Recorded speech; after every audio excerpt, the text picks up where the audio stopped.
And we are now live. Hello, gentlemen. I am so thrilled to have a couple of special guests with me today. This is actually the first time I'm having a discussion with two different people, and it's really cool. I love being able to see you both. And where are you located right now? Well, thanks, Ann. It's great to be with you. I'm Dave Smith, and I'm in Newport, Rhode Island. Newport, Rhode Island. Okay, so my family is in Barrington. So right around the corner. And Brad Johnson, where are you? Right. Yeah, and I am in Anacortes, Washington, escaping the humidity this month. Awesome. Well, it's only 104 degrees in Austin today, so we're just staying inside. So without further ado, I'd love to introduce you guys. So David Smith is an associate professor of sociology at the U.S. Naval War College. He flew for over 30 years and flew in combat missions in Iraq and Afghanistan. He, as a sociologist, is trained in military sociology and social psychology, and he focuses his research on gender relationships and best practices in mentoring. And then Brad he doesn't have any creds at all. Like, he's just a regular old lay person. Yeah. Brad is a professor of psychology at the U.S. Naval Academy and faculty associate in the Graduate School of Education at Johns Hopkins. Again, slacker. He's also a clinical psychologist and former commissioned officer in the Navy Medical Service Corps. He served as a psychologist at Bethesda Navy Hospital and the medical clinic at Pearl Harbor, where he was the division head for psychology. And both of these impressive gentlemen have co-authored a book called Athena Rising, How and Why Men Should Mentor Women. And I've had the pleasure to speak with David. But their new book is coming out a week after mine, and it's called Good Guys, How Men Can Be Better Allies for Women in the Workplace. So, gentlemen, thank you again for joining. I'd love for you to tell us a little bit more about you. So I'll turn it over to you, David, and Brad. Yeah, well, thanks for having us again and including us in this conversation. And it's great to see you virtually now as opposed to in person as we did last time. Yeah. So a little bit more about my background. After spending a long time flying airplanes for a living, I transitioned to becoming an academic, and I had the opportunity to teach with my good friend and colleague here, Brad Johnson, at the Naval Academy for about 8 years. And this is where we quickly realized that we had some overlapping interests, in particular around some of the unequal and unlevel playing field that women had in particular in the workplace. And it affected all sorts of different resources out there. And one of them was professional development and mentoring and sponsoring advocacy. Mm-hmm. And because Brad is an expert in mentoring relationships, we decided to partner up here and do the research around cross-gender mentoring relationships. And we wrote the book Athena Rising, and that came out in 2016. And as we were busy out there talking about the book and doing a lot of workshops, in 2017, Me Too went widespread. And we found ourselves being pulled into more conversations around allyship and how men can show up, not just in mentoring and sponsoring, but how we can be better allies and show up in the workplace and do that. And so we set out to do the research for our second book, and that's Good Guys. And I'll let Brad take it from there. So I guess the other thing to just be aware of is Dave and I have, as you can imagine, transitioned from a real focus on mentorship to a much more broader focus on allies. And part of this was because as we were going around speaking at companies and organizations around what great mentorship looks like, we're being pulled into conversations just more broadly about, well, how should men even show up in the workplace? Beyond mentorship and sponsorship, what do we expect from men who really want to partner with their female colleagues to make the workplace more equitable? So that led to all the recent research around Good Guys, and now we're trying to get men to come to the table and view allyship as a leadership requirement, not something for women. So let's define some of the terms, because I hear mentorship and allies and making sure you're advocating and sponsoring women. For people who aren't really familiar with the terminology, can you differentiate between an ally and a mentor and somebody that is sponsoring a woman? Yeah. You want me to take a swing at that, Dave? I'll let you, the mentoring expert, take on mentoring. So, in a perfect world, I would put mentoring under the umbrella of allyship. So think of allyship as sort of this much broader idea of how do I show up in the workplace to level the playing field for people who might be in a minority group or maybe disadvantaged historically. And in our case, we write a lot about how men can show up for women. So that has a couple of different parts to it. How do I show up interpersonally, as a colleague, as a friend, as somebody who's a good listener, as somebody who will validate experiences my colleagues are having. But there's another harder part to that, which is more the systemic public allyship. How do I call things out? How do I advocate for policies that work for everybody?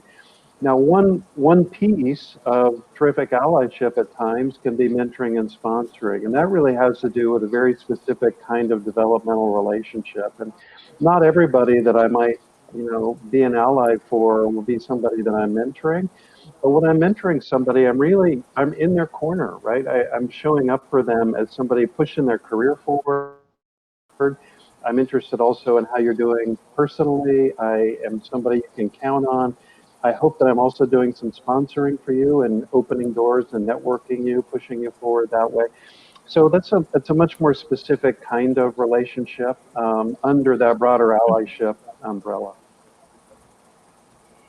David, you mentioned the Me Too movement, which kind of blew up, and I think a lot of men became very skittish of how to be an ally, how to be a mentor without creating negative perceptions or people are very sensitive, and so it's easy to offend. And what did you see happen? Was there a shift in the number of men who were offering to help? Was there a shift in the way that they offered to help? Yeah, it's interesting. When we were doing the research for Athena Rising, so this is before Me Too went widespread in 2017, that we still found a host of reasons that men were reluctant to engage with women in a host of professional development, relationships in the workplace, right? And these could be everything from just, you can think about it from an unconscious bias perspective, but really it's really about how we perceive each other in the workplace. And so if I'm a man and I see a woman as not being leader material, or maybe she's not tough enough, or she's not up for the challenge, then I'm probably not as willing to engage in providing the resources, right, especially around mentoring and sponsoring, to push her forward to do those things. Other aspects, you mentioned sometimes guys are a little skittish about making mistakes, and we heard a lot of that. This is that anxiety that sometimes guys have, because they go, I know what it's like. I have a script to follow, and we call these, for guys, there's some of these that they know, and these are their man scripts out there. But they have a social script that they know how to follow when it comes to things they were socialized with at home. And that might be with a mother or with a sister. And maybe today, if they have a wife or a daughter, they're very comfortable with those kinds of relationships. But when they think about a professional relationship in the workplace, a lot of times they're like, I'm not really sure what that's all about, or how I should act, or what I should do. And I'm afraid I'm going to make a mistake. And so when we get anxious about things, what do? We avoid them. And so it really creates kind of the opposite of what we're really trying to get at, and that's more interaction, and that is the solution, right? And the psychologist here next to me would tell you that it's about exposure therapy, right? We need more interactions, more coffees, more lunches, more conversation, more friendships in the workplace to be more comfortable and understand each other, and to be able to get past some of this. But it was also about perceptions of concern about, if I have a close, like a mentoring relationship or even a friendship with a woman at work, what will my peers think? What will my colleagues think? Will they start to talk about, is there something else going on there? And so there was this concern about perceptions. So again, avoiding because of concern of perceptions, and some men even, because of the nature of their relationship with their partner at home, they might have been concerned as well. And then with Me Too, it was exacerbated in a lot of ways. And certainly there was lots of research to back that up from Lean In and Bloomberg and SurveyMonkey, a bunch of places that showed that, up to like 60% of managers and leaders out there were not comfortable in everything from mentoring to traveling with women to, I mean, you name it. And so we saw this where men were really kind of headed for the sidelines, and it was really kind of exacerbated that. And but Me Too is also, I think one of the things that we talk to men about is there's a conversation that goes on with just men sometimes behind closed doors, and we perpetuate a lot of these false myths out there about these perceptions that, well, somehow women caused Me Too. And I'm like, no, sorry, that was these serial perpetrators and harassers. It wasn't women who caused this, or somehow women have become dangerous or scary, to work with. And it's like, no, they're not scary or dangerous to work with. Or that they I don't know. You haven't spent a lot of time with me. Just ask my husband. We'll bring him in here and we'll ask him. Or that, you're going to falsely accuse people of sexual harassment. And there's just no research that backs that up, no evidence to back that up. And, Me Too was about women being able to come to work and not be harassed or assaulted. And so, for dudes like us, that's a really low bar. I think we can get over that. We can do a lot better than that out there. Yeah. So yeah, Me Too, unfortunately, it kind of exacerbated some things that were already there. And I mentioned this to you, and guys, if you're joining and have questions, please chat them in. That helps us, know what's helpful for you. But I mentioned this before we went live, and so I am someone that has always been really goal-oriented, achievement-driven. I got a master's degree. I was in my first leadership role by the age of 26. At the age of 27, I decided I didn't like following other people's rules, and I was not very good at that. And I also said things that probably weren't super politically correct. And so I went out on my own, and I was super fortunate to have a great male mentor. His name was John, and he coached me on so many different aspects of running a business and speaking and writing. But one of the things that I struggle with, because I get asked to speak at a lot of conferences for women, and one of the things that I struggle with is this feeling like, as a woman, I have never, to my knowledge, been not chosen for a project or a speech or a book or an article because I'm a woman. In fact, if anything, I think it's been an advantage because there are fewer women in the speaking industry. And so lots of people who are hosting conferences for women are looking for female speakers. Yet I've heard a lot of other speakers say that they have experienced, this kind of dichotomy around the way they're treated. Is it real? I mean, are women just, I know the data supports it, but in your experience, do you think for some women, it's not that they're not smart enough or that they're not well-spoken enough, it's that they're not standing up for themselves, that they're not being as assertive in the way they're communicating? Does the research support that? Talk to me a little bit about that. Yeah, I'll jump in. And Dave has done a lot of research in this area as well, and so I'd love to hear his thoughts. But I think that there's a lot of different answers to this and a lot of different strands, contributing. Number one, I think we have to always call out the context that we're talking about, and so many of the contexts in which Dave and I do research and go in and do speaking and consulting work are deeply male-centric. And in those environments, the evidence really is clear that women get messaging that they don't belong, or that they're weird, or they're unicorns, or what are you doing here, right? In a tech world, for example, when it's mostly men, when somebody's getting messages like that, it can be quite undermining, and they can begin to have, self-doubt. And a lot of that comes from the context, and it comes from the messaging they're getting, and it can be powerful, and it can be overwhelming, and it can make a woman question, maybe I don't belong here. I mean, my colleagues don't seem to think I do. They're not listening to me. They take my ideas. They dismiss me. So in that environment, I think it can be right. The other strand, though, we have to look at is the way men and women can be socialized. And there is some evidence that women are often socialized to be much more moderated and maybe not speak up as much, maybe to do a little more self-doubt. And again, some of that can be a byproduct of the way women are socialized, the way women experience school with a bunch of competitive males. And, so there can be both of those things at work. But Dave, what are your thoughts? I always like to start off with first that, I think it bears repeating that women are not a monolith, just like men are not either. And that, again, women of color, their experiences are dramatically different than white women's experiences in the workplace. So we have to remember that as well, I think, here.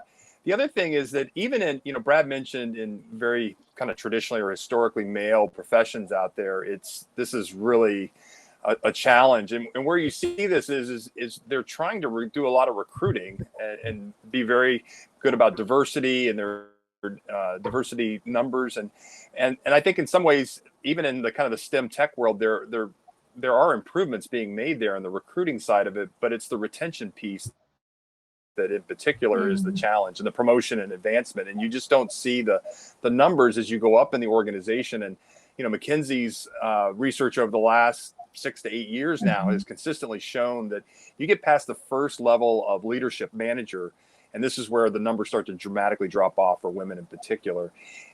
Again, male executives tend to look at this, and those leaders look at that and they go, well, their explanation for it is that, well, women are leaving to go have families or to have children. And that's, again, the research doesn't back that up. The men and women are leaving at the same rates. And oh, by the way, men leave for the same reasons that women do.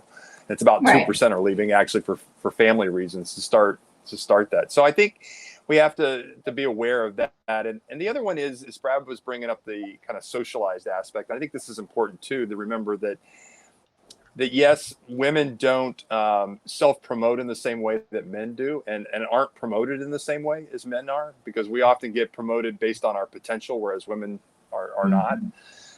And it's one of the biases that is at work there. But and there's this focus on confidence, self-confidence too, that's part of that, right? That the women are seen as not having the confidence for that because they're not self-promoting. Well, that's a very masculine thing to do.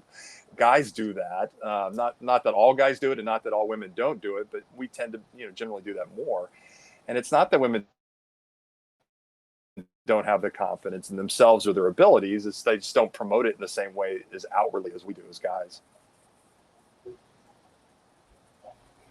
It's interesting you said that, because I've done first of all, I've done a lot of research on imposter syndrome, and it's very real. And I was speaking at one of the other conferences for women. I think it was the MASS conference. And I was in my session, I've got 2,000, 3,000 people in there who are, I said, how many of you have ever suffered from imposter syndrome? And, everybody raises their hand. And afterwards, sometimes they'll have us do private client events where they'll have a specific company that sponsored the event come in, and we'll do something for them. And so it was the afternoon after our session, and I'm in a room with men and women. And I said, so how many of you have ever felt not confident, or ever felt like you were less than, or that you didn't deserve to be where you are? And everyone, men and women, raised their hand except for this one guy.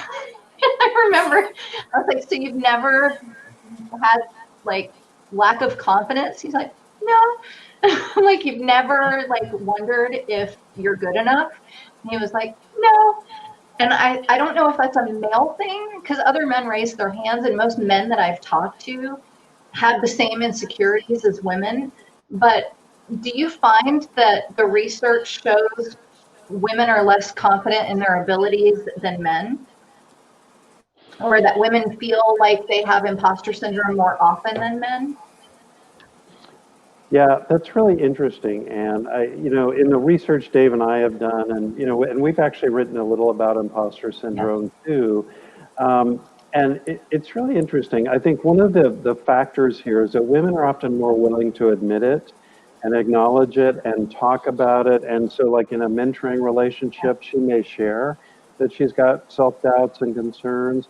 Men are often not socialized with a permission to do that, right? So they may keep it in and do the male bravado and yeah, I got this. And sort of, the phrase that kind of works for men is fake it till you make it. And women in counter to that, I think more women, not all, are less likely to raise their hand, and they're less willing to fake it till they make it. So I'll just say, no, I'm not ready for that, and that's not me. I'm not. I can't see myself in that role.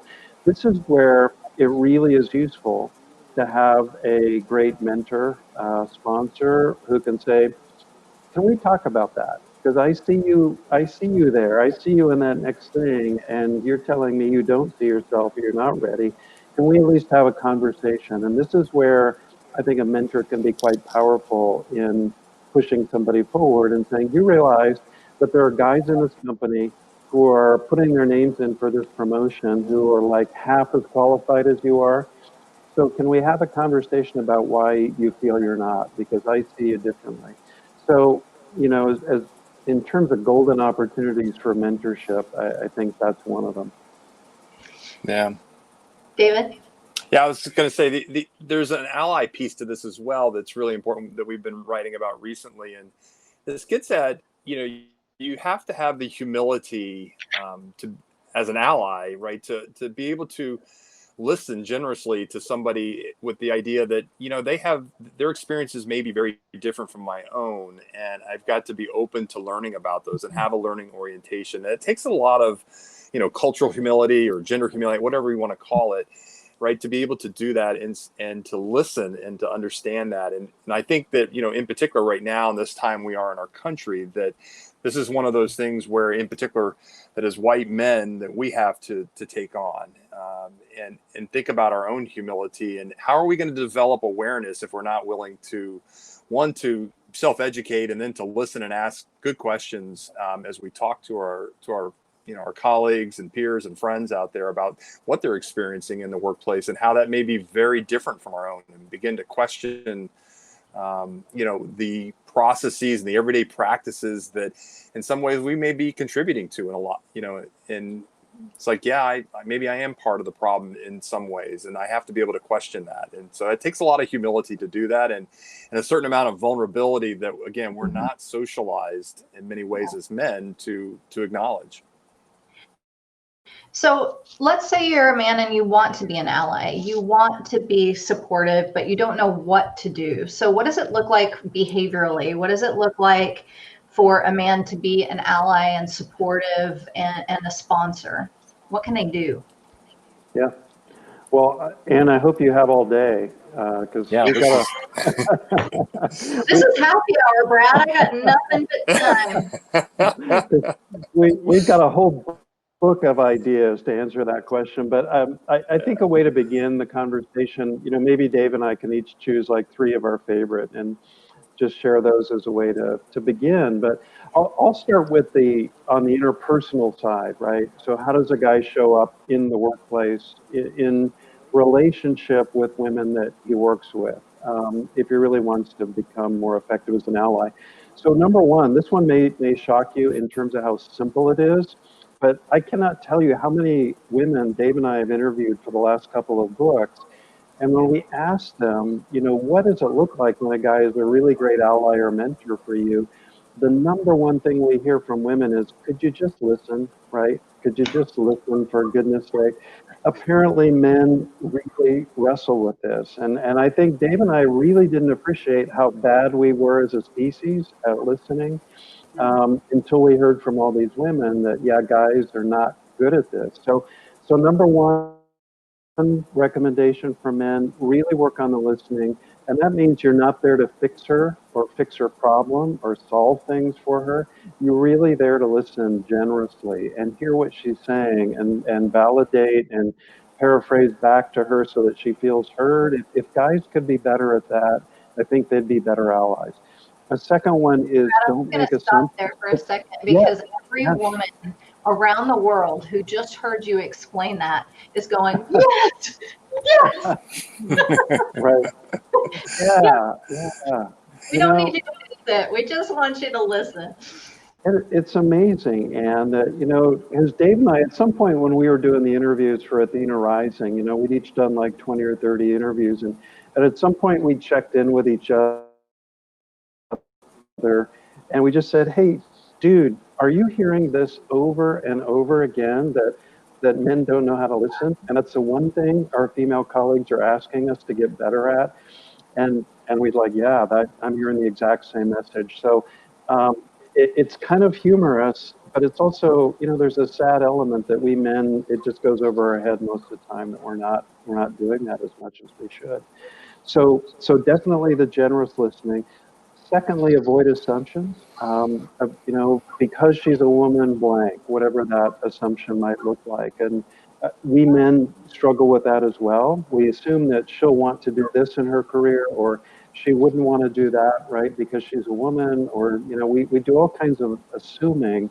And we've got a number of stories about this from our interviews, but guys get themselves into trouble very quickly by not checking in with their female colleagues and asking, where would you like to go? Or, there is this promotion, but what do you think about it before I decide for you whether you should go up or not? So watch the assumptions. And then you mentioned the sponsorship, and that's another big one. And I think that men, the research shows, are more reluctant to loudly sponsor women in the workplace, and there are different reasons for that. Some of them Dave mentioned, with the perceptions and how will this look or what will people think. Mm-hmm. Some men are not aware they're not sponsoring women in the same way they're sponsoring men. But sort of our litmus test is, are you talking about her when she's not in the room, right? Are you her raving fan when she's not even there to hear about it? Are you telling other people what she's accomplishing? I think if you're really going to be an ally for all these high potential women that you work with, you've got to do the sponsorship piece. And that requires you to put some skin in the game, right? And share some of your social capital. And men need to take that seriously. Awesome. Those are really great suggestions. And I think so many times the answers aren't super complex, but they're simple, but they're difficult. Yeah. David, what are some of your suggestions? So I'm going to go someplace just like Brad did that may surprise you again. But again, we heard this over and over again, and we've been writing a lot about this lately, is that gender equity starts in the home. So when women told us over and over again that it's like, we can't create a level playing field at work. We can't be real good allies at work. We can't sling on our ally cape at work if we're not doing it at home, because everybody's going to see right through that. And people see that, right? That it's like, oh, you're talking a good game at work, but that's not what you're doing at home, clearly. So the answer is, hey, we've got to be all in, fair share of doing our responsibilities at home. And that means do the dishes, take the kids to their soccer practice. When one of the kids is sick, you take your sick leave that day and stay with the kid, or take them to the doctor. So it's everything from childcare to the division of household responsibilities. And we've got to be doing our fair share, because if we're not, we're never going to we're never going to have equity in the workplace at the same time. And, it's funny because guys are like, yeah, but I think I'm doing my fair share. I feel like I'm doing my fair share. But it's like, well, how do you know? And so we tell guys, hey, you need to check in with your partner at home and get a little performance audit here. And certainly some great tools out there. If you haven't seen, like on Better Life Labs, they have some of their experiments. They have a Chorganizer. You can go on there and you can do an audit, basically a spreadsheet, and sit down with your spreadsheet and look at that. Eve Rodsky's book, if you haven't seen that, Fair Play, is great at doing this, because it also includes, and Eve does a really nice job of doing this, looking at the emotional labor aspects. So all the coordination, the planning, and the execution of your family all the time, that we just kind of take that for granted. But women are doing it, and for the most part, and as guys, we're oblivious to a lot of it. So learning how to take some of that on and do our fair share of that. And we always like to remind guys that this is really important, because as dads in particular, for your kids, for the next generation that's going to go out there into the workplace, this is really important, because one, for your sons, you're role modeling. So you're role modeling what that looks looks like. So when you're an all-in 50-50 ally at home, your kids are seeing that, and they have a different perspective of what gender roles look like, both at home and at work, and they're going to take that into the workplace with them. The other part is for your daughters. And so for the guys out there who have daughters, this is really important. The research shows that if you're one of those dads you're doing your fair share and your daughter's seeing you do that, she's more likely to persist in her career, reach her career aspirations, and probably do it in a non-traditional field out there, right? So she's probably out there in one of the male-dominated fields doing that. So lots of great reasons why I think from a gender equity, we gotta start internally and look at home first how we're doing that. The next part I guess I would like to hit on is really thinking about in the workplace, in the places where even today and we're doing this in an online environment in meetings, right? And so we're doing it in a Zoom meeting or whatever it is the platform you use. Where is bias creeping in, or where are these things that are really kind of holding women back in a variety of different ways? And so, I think it's really interesting that we have lots of great terms for these out there, and I'll just throw a few of these out there. So one of the ones that Brad mentioned that we got this all the time in the interviews we did for both Athena Rising and for Good Guys, is women would tell us about how they were in a meeting and they were explaining, they had this great idea and they would explain it and everybody be like, yeah, okay, yeah, sounds good, whatever. And they go on, and three guys down the road, he'd have the same idea repackaged, and it was the greatest idea since sliced bread. And Brad, I asked Brad, I was like, have you ever had that happen to you? And he's like, no, I haven't. I haven't either. I never had that happen. But women, when you ask them, it's like, this happens all the time, right? That their ideas are not heard or they're not valued, and they certainly aren't given credit for the work. And so it's interesting in a group dynamics perspective when you get into like teams, and we do a lot of work in teams these days, that that women, there's a lot of disadvantages there. So we call this bro-propriation, because it's important that you name these events when they happen. So when a woman's idea is stolen, she's being bro-propriated by a guy out there. But it's also everything from having a seat at the table to having the microphone or being recognized as the expert at the table, and not being given all the office homework assignments, housework that goes on there that women are more likely to get than men, not being interrupted as much, and we certainly see that guys are interrupting women more often, and certainly women aren't getting as much airtime in terms of contributing to the team and their ideas out there. And that happens not only at the low levels, but that happens all the way up to the Supreme Court. And there's great research out there that shows that the female justices don't get the same amount of airtime for making their cases and are interrupted more than their male colleagues. So there's a lot of that, and we include a lot of those different things that as guys, it's not that we don't care and that we wouldn't correct it if we saw something that was wrong, that we wouldn't do it. It's that we don't see it. We're not aware of it. Right. And so part of this whole conversation is we've just got to become more aware of the challenges and the experiences that other people have in the workplace that are holding us back out there. The last thing I'll leave you with on ideas, and this gets back to more of an organizational level and things that we can be doing as allies. And this is again, leveling the playing field for us as parents. One, that we all ought to have access to parental leave. And everybody should be taking it. Men and women should be taking it in the same way. And the same thing goes with paid sick leave, right? We all have to be using our paid sick leave. And then when we're going to go we're going to be that 50-50 partner and go out there and be a good dad to go take your kids to soccer practice or whatever. And maybe you're leaving a little bit early from work, is don't slink out the side. Don't slink out the back door. Announce it very loudly where you're going, what you're doing, so that, again, you normalize it for everyone. And I think that's one of the challenges that we've gotten past right now is around flex work, of course, because now we're all flex working for the most part. That used to be, again, very typical of, look at it as a women's program. It was something there for mothers and for women. Well, not so much anymore. We're all understanding the benefits of flex working and why we need to have flexible work arrangements today. And so again, we can be advocating for these things, even if they're things that we're not using, right? That other people in our workplace can use. Those are really good suggestions. I gotta say, I'm pretty lucky. My husband is like all in, cooks dinner. I mean, I don't cook, he cooks. And, you know, he's been uber involved with both of our kids. And, you know, we had a conversation about this the other night, and my daughter, Riley, who's 18, was like, you're mansplaining.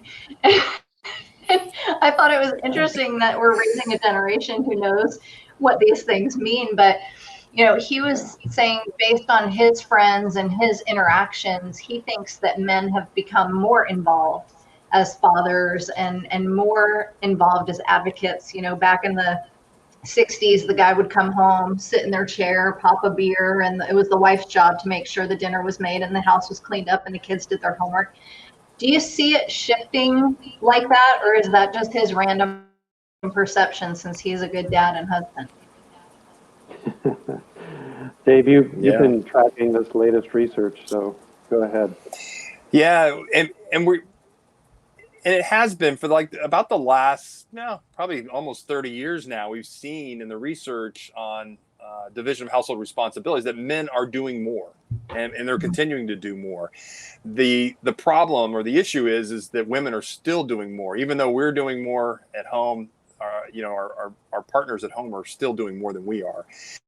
And it's the kind of work that we're doing also matters. There's a really good study results that just came out from Better Life Lab that looked at specific things, the specific types of tasks that we were doing at home. And when it was related to childcare, what did that look like? And it's no surprise, you know, dads are more involved in some of kind of more of the fun things, right? Related to some of the extracurricular activities and sports and things like that with the kids. So yes, and we see more of the cooking too, right? We see guys that tend to be more involved in cooking meals and meal preparation around the house. The question is, you know, who's actually doing the grocery shopping, who's making the grocery list, who knows what's missing or what we need more of. Again, this is the emotional labor aspect that we've got to do as well. So there's definitely a movement there in that direction, and I think some of that is necessitated by the fact that most families today in America, in particular, are dual career or dual earner families. So we have husbands and wives or our partners out there working.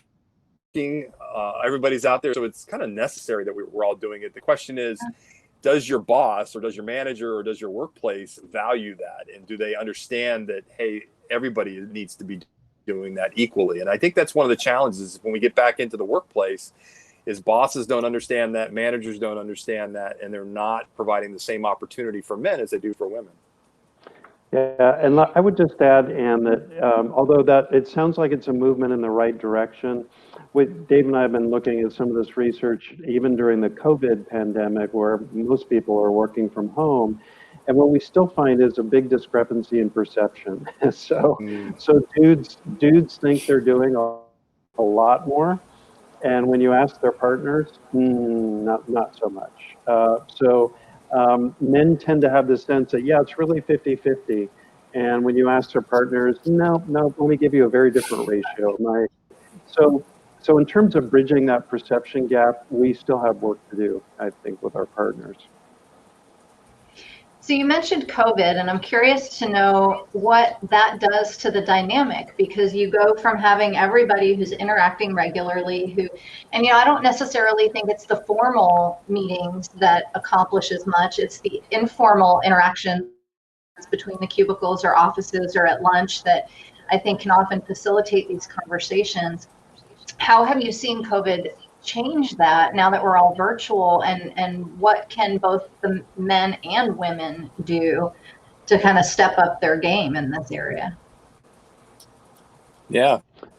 A few things there. I'll kick off, and I know, Brad, you've got some ideas too, but it's interesting. Sure. One of the things that we've heard is in particular that men have told us, one is an appreciation for the fact that they didn't do this before COVID and the pandemic, that now when they get on a Zoom meeting with their team, the first thing they do is they do a check-in with each other. And they say, hey, how you doing? And it's not a how you doing, expecting everybody to go, oh, I'm great. I'm doing fine.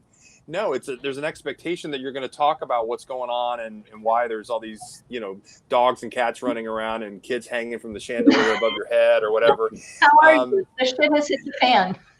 Yeah, That's how I people talking about real, health issues that are impacting either, them personally or maybe their family or friends. And even, job related, because so many people have lost jobs right now, or certainly there's a lot of job insecurity going on right now and people worried about these things. And so there's a lot of stressors going on. And suddenly, these conversations have become normalized and they're part of the beginning of just about every call, or in some companies and teams are doing it. It's just, they're having it as a sole check-in each week that we're just going to check in and see how things are going with people. So I think that's one thing that some men we've talked to have said they've begun to appreciate, and that no matter what the new world of work looks like as we come out of the pandemic, that they expect that they will continue to do more of that, whether it's in person or continue to find ways to make that a regular part of who they are. The other one is just an appreciation, I think, for the opportunity for some men. And because they didn't work from home before, now that they are, they've had more opportunity to kind of have their eyes open to what's going on around them at home, and two, in many cases, to become the primary caregiver. And in particular, some of the men we talk to whose partners are in the healthcare industry and they're having to, be out there on the front lines. They're not able to work from home. They're taking it all on at home right now. So there's an appreciation for the relationship that they're able to develop with their kids, right? Not just the task of feeding the kids or childcare or whatever the case might be, but actually really getting to know them, spend time with them, and really develop the relationship with them. And I think the other part that these same men talked about was the fact that an appreciation for their spouses and partners out there that are coming home at the end of a shift or whatever it is, because they're not able to work from home, and everything that they're dealing with out there, and just an appreciation for that, and how, I just need to be here when they come home and support them, not pick on whatever the latest thing is that I want to pick on them about, or all the crap that was going on at home today that I would really just kind of like to unload on you when you come home so that I can feel better about it. But really an appreciation for it. No, what I really need to do is support you, because you've been through a lot and you're going to go through a lot tomorrow again. And it's really about supporting you and your work out there. And I think that's really been an eye opener for some men. That's interesting, because I work with a lot of leaders, and I work with several large tech companies. And what's been fascinating to me since this has started is just that they're starting to realize how disruptive it is to have the kids run in and ask a question, or can you play with me, or a woman who has had to work remotely before, or even in the office, is kind of used to that, right? You see the hyperbole of a woman who's bouncing a kid on her lap while fixing the toilet and cooking and doing all of these other things at once. And I have heard a lot of men say that they've gained a greater appreciation for their partner. I think women everywhere want to take you home, both of you, so that you can talk to their significant other, because it's definitely something folks need to hear.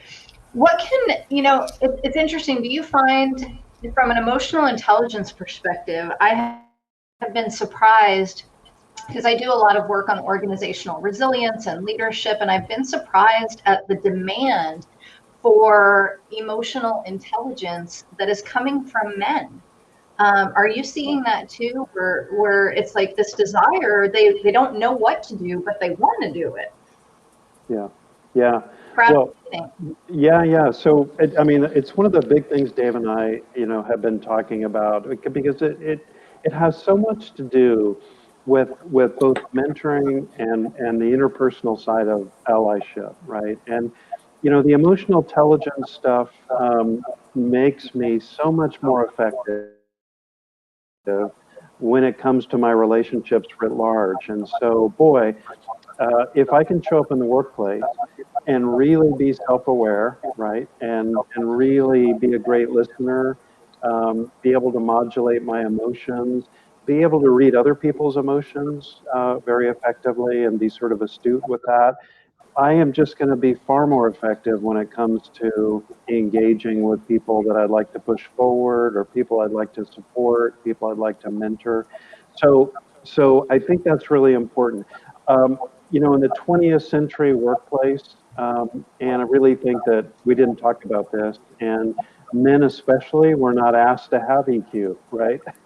Men, it was just not an expectation.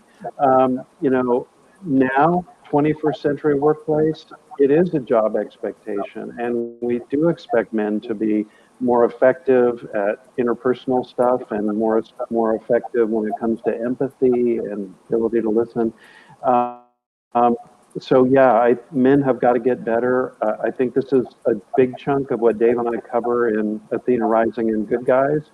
Those interpersonal skills are absolutely essential to showing up for your colleagues. So, yeah, and you know, I think that women, when you look at the leadership research, have much more often than men this more collaborative, much more democratic, much more power sharing. Approach to leadership that we all that we all want. Yeah, I mean it's true. When you ask people who would you like to work for, the thing that you usually hear, men or women, will tell you, I'd like somebody who has, you know, these much more democratic, inclusive, collaborative, high EQ sort of leadership behaviors. And the research just shows women have that more than men. So men do have to work at this more, especially men that are a bit older, men are a bit more traditional. They've got more work to do. Yep. Yeah. It's interesting that Brad mentioned about the interpersonal skills. So one of the things that came out of Athena Rising that we found in particular, so men who mentored women, and it also, by the way, goes the other direction too, where men who are mentored by women, we find that there's some benefits to that for the mentors, right, as men. And so what they find is they give increased access to information because they're mentoring somebody who is in a different, you know, different networks than they are. They find an expanded network, right, both internal to the organization, and they expand outside the organization as well. And they have these enhanced interpersonal skills, right? So the higher empathy, higher EQ, which is great, you know, when you think about it from a leadership perspective at work. But just like we all know that, you know, higher EQ at work, guess what? You get to take that home, right? And so again, we find that has the benefits of when you take it home as being a better parent and a better partner. So yeah, lots of great benefits there, and things that, again, more interaction, more friendships, more mentoring relationships in the workplace, men are going to get more of that. Yeah. So what can women do to foster that? What can women do to gain more of a male ally? Because I think a lot of women are intimidated to go up to a leader. We tend to be more comfortable going up to other women than saying, "Hey, can you mentor?" How would you suggest women even ask? What should they do if they're looking for a male ally or a mentor or a sponsor? What are some things we can do to make that more of a reality? Yeah. I can start with the mentoring piece, Dave, and maybe Sure. you can talk about the allyship. So, really good question, Ann. And we, you know, one of our favorite stories when it comes to how do I initiate a relationship actually comes from Sheryl Sandberg. We've been able to, really fortunate to interview Sheryl for both our books. And Sheryl has, you know, an interesting comment when it comes to, you know, mentoring and how do I begin a relationship like that. So she'll say, you know, I'm often out speaking, and young women will come up to me after the event and just out of the blue say, will you be my mentor? And Cheryl says, that is such a mood killer, right? I don't even know you, and you're asking for a relationship. And there's some truth to that. You know, it feels like a big ask when you ask somebody for a relationship. So the wisdom, I think there is give a very specific ask, make it very contextual. You know, so it could be something like, you know, I saw you speak on this topic and I'm really interested in that, or I saw that you had this experience earlier in your career. Could I buy you a cup of coffee and we talk for half an hour about that? So something kind of limited. Most people are going to say yes if they have any capacity to do that. And as we know from human psychology research, that mere exposure effect, one good meeting often leads to another and another, and that's how relationships take off. So be very contextual, be thoughtful about, everything else that prospective mentor may have going on. And I think you increase the probability of your success. The other thing I'll just mention, when you're looking for those people who could push you forward, support your career, look for the intel. Ask your colleagues, ask other people, who are the good people to talk to in this company? Who are those folks that tend to be supportive, who tend to say yes, who tend to be engaged and interested in how you're doing? Very quickly, if you just ask a few people that question, you're going to start getting the same names. So look for the people who do this well and are already doing it.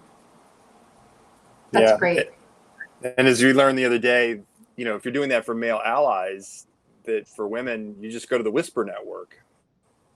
Isn't that right? That's a thing, right? And and that, you can ask other women, right, about, all right, so who are those guys, right, who understand, who get it, who can talk, and who are allies, and will stand up and take action, and you can partner with out there. I would add, to Brad's also, I think, even from a peer perspective, you can offer collaboration. And, we try to do this all the time. And in the academic world, this is something that we enjoy doing, and collaborating on research, collaborating on writing, on speaking, on teaching. There's so many aspects of what we do that lend themselves to collaborations. And you can do that with a peer, or you can do it with somebody maybe who's a little bit junior or senior to you. It doesn't really matter. But so look at, who do you collaborate with? Who do you do research with? Who do you write with? Who do you speak with? And see if you can begin to diversify that a little bit. So in particular, for, if women are looking to do that, who are the guys that, you would like, based off of what it is that they do, that you can collaborate with, and offer some collaboration? Because I think, we all enjoy, a few extra hands to help in the work, right? It's always kind of nice, and we can all benefit from that as well out there. So I think the collaboration perspective is really something that we can all think about. The other thing is that we all need kind of that inner circle of, your little personal board of advisors, that the people that you trust, that are there to provide feedback. And you can think about this from a gender perspective as just kind of a gender confidant, that person that, they know what you're working on. So for us as guys, I want to make sure that I have somebody there that they know I'm working on these particular aspects, and that if I can go to them once in a while and go, today in the meeting when I said this, how did that land? Was that okay? Did that come off right? And they're going to give me the straight scoop. I'm not going to have to worry about somebody giving me, some load of crap about, whatever. No, they're going to give me what really happened there. And we call this, one of our interviewees called this carefrontation, right? So it's not confrontation, it's carefrontation, because I care enough to give you the feedback to do that. And then as allies, we need to be open to feedback, right? Because we're not going to get better, and we're not going to learn unless we get that feedback. And so we talk to guys in particular about how you need to have practiced, when you get that unsolicited feedback as guys, that maybe you didn't do something as well as you thought you did, that you need to appreciate it. It's a gift that somebody cared enough to give you that feedback. And so it's not, don't turn around and become defensive and blaming, and don't be so sensitive, and gosh, you're so politically correct, or blah, blah, blah, or I wasn't serious, or whatever. We have all those lists of responses that are kind of very defensive in nature. It's like, no, thank you. I'm working on that, and, let me think about that some more. And I'd love to come back and talk to you some more, so I could, really learn something about this, and have practiced those responses, because in the moment, we tend to get very defensive, right? And so if you haven't practiced these, you're probably not going to come off the way you want them to. Yeah, I always joke, people ask, can you give me some feedback? And then you say, well, you come across a little strong in meetings. No, it's just because I really want to get my point across. Can you give me some more feedback? Well, sometimes you speak over people. No, it's just because I'm really, like, we ask for feedback, but then we justify and defend our behavior, and nobody wants to give you feedback if they're going to be argued with. So, one of my execs on a session one time said the best advice he ever got from his leader was, when somebody gives you feedback, you say, thank you. Can I take some time to think about it? Yeah. And I thought it was so simple, but I think both men and women, right, need to do that. So tell me a little bit more about Good Guys. Tell me about the new book and the research that went into it and what you're hoping people will take from it. Brad, we'll start with you. All right. Yeah, sure. So, as we mentioned, Good Guys really was sort of our response to the fact that, we were doing so much speaking about mentorship with Athena Rising, and so many companies and so many individuals were interested in the broader question of how men show up. How can I be somebody who is interested in social justice, leveling the playing field, creating real gender balance? How can I do those things day to day? As a man, somebody who, we might not immediately think is going to be interested in gender equity and showing up with that top of mind. So this was the focus of the research. We decided we are going to go out and we're going to interview lots and lots of women at the top of their fields and ask them about their experiences of men when it comes to allyship, and ask them for the great examples of ally behavior. What did that look like when it was done really well? Can you call out some guys who you would identify as really significant allies? And so we got to interview not only the women who we were really interested in getting their perceptions, but then also the men that they nominated. And so got to hear from them about their perceptions of this work of allyship. So we've really taken all the research we could find on allyship and really good gender collaboration in the workplace. We've taken all our interviews and then sort of distilled all that down into what Dave and I think of as really kind of a toolbox for guys who want to be better. And we have some kind of different categories just broadly. We have the how do I show up in general in the workplace, in a relationship with women, that interpersonal piece, the friendship piece.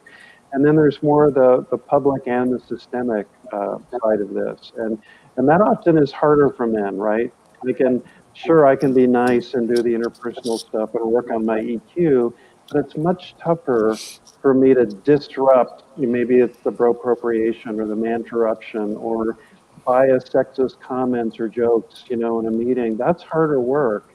And it's also harder for me to be a champion for policies that may not benefit me, but benefit the women that I work with. So it makes the workplace better for all of us. So that really is what Good Guys is. We've just got lots and lots of tools and elements and best practices and what we call ally actions for men if they really want to lean into this. But Dave, other thoughts about the book? Yeah, I think it's part of it is understanding there's kind of a couple pieces up front that guys have to do. And I mentioned the developing awareness piece, and that's so important that guys do the self-education and the conversations with women to really understand the experiences in the workplace, and so where they can begin to affect change. So because they have to be able to see it, right? If I can't see it, it's hard for me to change it in the workplace. And so many guys they're like, where do I start? Because I don't really know where to start because I don't see it. And so there's this awareness piece of it that's really important. The other one is that a lot of guys would tell us that they like, who am I to do this work, right? Why is it why do I have the psychological standing? Who am I to do this kind of work? And so really kind of understanding that, look, you have to understand your own privilege, and especially for white men in today's workplace, that you have the power to do this and the influence to do it, and you have to use your privilege for good and begin to understand that. And so we do spend a little time with guys, really helping them to understand that, one, what the experiences are, and then why it's important for them in particular to take this on and do this work out there. The last part is, I think it's really important because as they understand it, then they can begin to look at the everyday practices where this creeps in, right? Where bias and discrimination and these inequities, it's like, so for example, with the gender pay gap, so if the CEO of the company says, okay, great, I see there's a pay gap, I'm going to do a pay audit for the entire organization, and we're going to take the results and we're going to make it right and level it for everybody and make it right. problem is that will recreate itself after a year or two if you don't go back and look at what's causing that, because we didn't actually get to the cause. We fixed the problem in terms of the output, the outcome of it. Yeah, right. The symptom of it, which is your pay, which is an important one, but it's how it's created, right? Why did we get to that? And so we have to begin to get at the process and the practice part of that. And that goes for every stage of employment, everything from who and how we do our recruiting of talent out there, how we do our hiring practices, how advancement and promotions are done, how pay is done, all the way through. Same thing with we were talking about paternity leave and parental leave. How do you do, returnships for people as well today is important. And how do we, all the way through the whole process. So it's important that you have an understanding so that you can go in and then do the systemic change. And this is what we're looking at in particular, that if we don't begin to change the workplace, we're never going to get there. And I feel like that's, why we got to where we were about 20 years ago, and it's just kind of leveled off since then. Huh. So I know you have to go, but I have one more question, and it's got two parts. So the first is the research that I'm familiar with says as of 2019, 29% of senior leadership positions were held by women, but yet less than 5% were actually in the C-suite. That women are getting 60% of master's degrees and 50% of all medical and law degrees. A, is that accurate? And B, if we're so great up to that point, where is the disconnect happening? Yeah. Dave, you want to lead off? Yeah. So absolutely, right. And the data that you're citing there is correct, and that's why we're continuing to work at this. And so, for example, we talked about male-centric organizations, but what about ones that are more female-dominated? So, healthcare industry is a really interesting one in my mind. Because here's one that is female dominated across the board, yet it's men who run the industry. And so why is that? How can that possibly be that women are the majority? I mean, like almost 60% of the industry out there, yet they're not running the industry. They're not in the most senior parts of the organization. And this is where, again, because of the way processes of who we hire and who's promoted and what's being looked at, it's creating this inequity, right, of where women are being held back in a variety of different ways, and that's what we've got to get at. We've got to begin to say and quit blaming it on. And again, it's not women want to go have kids, and it's not that the other one. Oh, by the way, the other myth out there is that women don't want to have these leadership positions, which is absolutely not true. Or that there's not enough women in the pipeline is another one, right? The pipeline discussion that, we just couldn't find a woman to do the job. You didn't look very hard. Right. Yeah. And last thing I would add there, Anne, is we're well aware now in social psychology of this very specific bias that men are very likely to demonstrate. It's called the women are wonderful effect. And it's one of those great implicit biases related to leadership. So when you ask men, what do you think of women? You get these responses that sound positive, right? Like, oh, women are great. They're lovely. They're wonderful. They're kind. They're gentle. They're caring.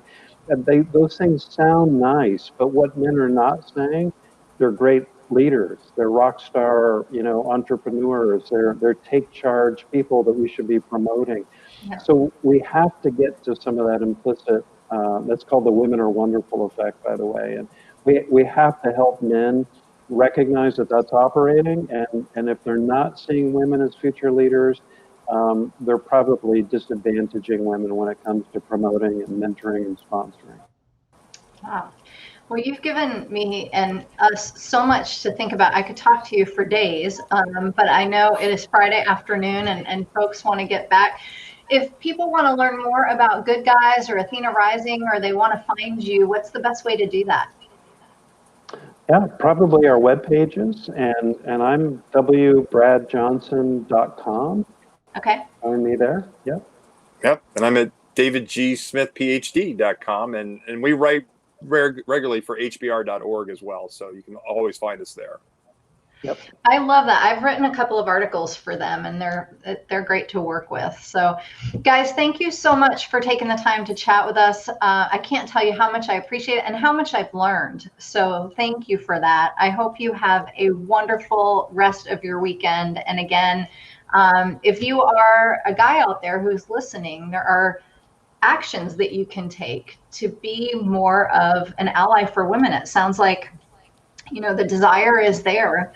It's just a matter of taking time to learn. So I think that men would benefit greatly from your books, and I hope that more men adopt your mindset, because it's certainly very powerful, and I appreciate what you're doing for women. Thanks, Ann. Fun to be with you today. Yeah. All right. Great to see you. Be well. Okay. Bye, everybody. Have a wonderful weekend.